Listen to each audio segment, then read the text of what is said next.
we take a look at some of the huge new releases lined up for 2021. Hi guys, James Wilson Taylor here for Rock Sound. Happy New Year, everybody. And yes, I know the world is in far from an ideal position right now, to put it mildly. But one thing we can always rely on is brand new music. And there are some absolutely huge releases already lined up for 2021. So we thought we'd take a little look at some of the things we can look forward to over the next 12 months. So let's kick things off in January. And on the 15th, you can expect a brand new album from You Me at 6. It's entitled Sucker Punch. It features that title track as well as the previous single Beautiful Way and Adrenaline. Frontman Josh Franceschi told us a little bit about how it came together in our video call last year. Yeah, Sucker Punch was this song where I just had this riff the whole time, and I just said to them, I was like, I think this will be a fun one to do because it's a marriage of where some of us are at with rock music and where some of us are at with dance music, and how we can sort of blend those two together whilst making it feel honest and not like it's something we just try to stitch together for the sake of doing something different. It's just organically, this is where as songwriters we've gone. Also on the 15th, you'll be able to track down the debut album from Jaden, Tell Me About Tomorrow, and the new EP from Frank Iero and the Future Violence, Heaven is a Place, This is a Place, featuring some brand new music, as well as their cover of REM's Losing My Religion. On to February now, and the month kicks off with one of the biggest bands in the world making their return. With their 10th studio album, Foo Fighters will unleash Medicine at Midnight, featuring the singles Shame, Shame and No Son of Mine. It will help mark the band's 25th anniversary and is available on February 5th. Then on February 12th, you can get the Pretty Reckless' new record, Death by Rock and Roll, which features the title track and some very cool collaborations, which Taylor Momsen told us about in our video call last year. We did get to work with some amazing people on this record. There's a song called Only Love Can Save Me Now that I can't wait for people to hear, which features the amazing Matt Cameron and Kim Thale of Soundgarden. But then we also got to work with the wonderful Tom Morello, who's a dear friend. He's featured on a song called And So It Went.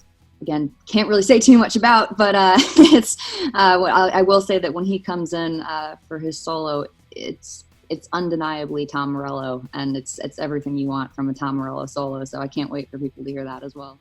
Also in February, Nothing Nowhere returns with Trauma Factory, available February 19th.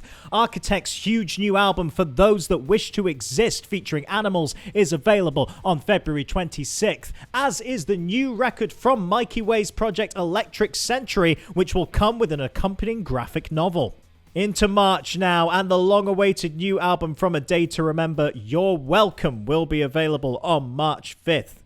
It features singles like Degenerates and Mind Reader, and Jeremy McKinnon told us a little bit about how those tracks came together. So actually, that was me getting in a room with Mike Green, which that was thrown out as an idea. We've collaborated with people on almost every record now. We like to do like a few tracks here and there sprinkled out, just so it doesn't feel like the same person has wrote every song. So it's like just that little hint of difference on the same idea that makes you want to listen to the whole record instead of just like 4 songs. You know what I mean? That's always been my approach anyways. Then at the end of the month on March 26th, Evanescence make their return with new album The Bitter Truth. And here's what Amy Lee had to tell us about why they chose that particular title for the new record. There's a big theme of disillusionment for me.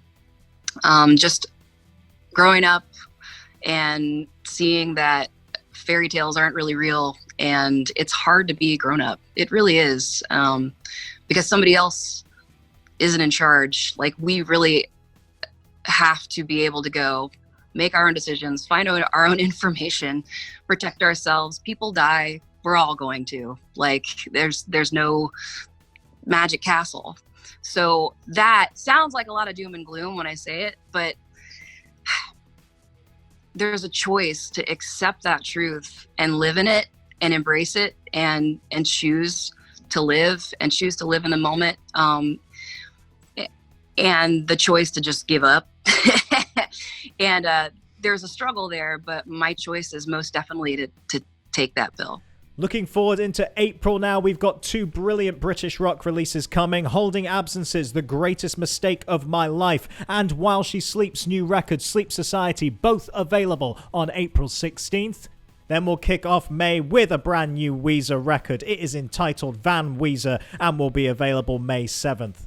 So that's a few of the confirmed dates to kick off this year, but as we all know, there are so many more artists making their return this year, so let's have a little look at what else we can expect in 2021.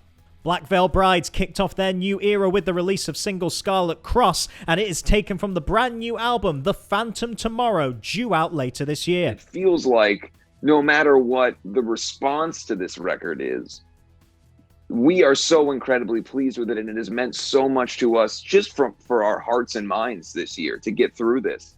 Against the Current also released their new single That Won't Save Us at the end of 2020, which will be taken from their upcoming new record, which Chrissy Costanza promised us will be even more guitar-driven. On this record, we've definitely brought guitars back a lot more, which is really fun, but there still is like that modern balance between the two. We just, we found ourselves rocking songs up for live, and we were like, why don't we just make them that way to begin with? There's still a balance of songs that are very ethereal feeling to begin with. Tom DeLonge's Angels and Airwaves have been putting the finishing touches on their latest release. This particular album, God, it's just been so easy and organic to write arguably, I think, some of the best stuff I've ever written. And I've been telling people this for a while. Like, I really think this is going to be the best record I've ever done. There's a song on there that's like The Who. There's a song on there that sounds like the fastest stuff Blink ever did. There's songs on there. There's one we just worked on yesterday that sounded like straight off an old Depeche Mode album. I mean, it's so cool. Sleeping with Sirens frontman Kellen Quinn has promised some new music is in development. Don Broco have been hard at work on a new record over Zoom during lockdown. Bullet for My Valentine are expected to drop the follow-up to their last release, Gravity. The Main have been hard at work on a brand new record, their first since You Are Okay. And Tyler Joseph recently hinted that 21 Pilots have been at work on some new music following the release of festive single Christmas Saves the Year. Plus, on social media in the last couple of days, we have seen some teasing of some more new music. Notably, from AFI, they have announced their new album will be released at some point this year. And after the release of single Low Key as Hell in 2020, Waterparks have confirmed that yes, a new album does exist and you will get to hear it in 2021. Like whatever body of work comes out in the future, it needs to be better. It needs to be better than fandom. And if I feel like it's not, if there's any doubt, it's not going to happen. Like, there is not a scenario in which I put out something and like, it's like a lesser version of something that's already happened. So there we are, quite a few things to still get excited about, and hopefully, fingers crossed, the return of live music as well sooner rather than later. So keep an eye on all those new releases and loads more. Just head right now over to rocksound.tv. In the meanwhile, I've been James Wilson Taylor. Happy New Year, and this has been a Rock Sound News Update.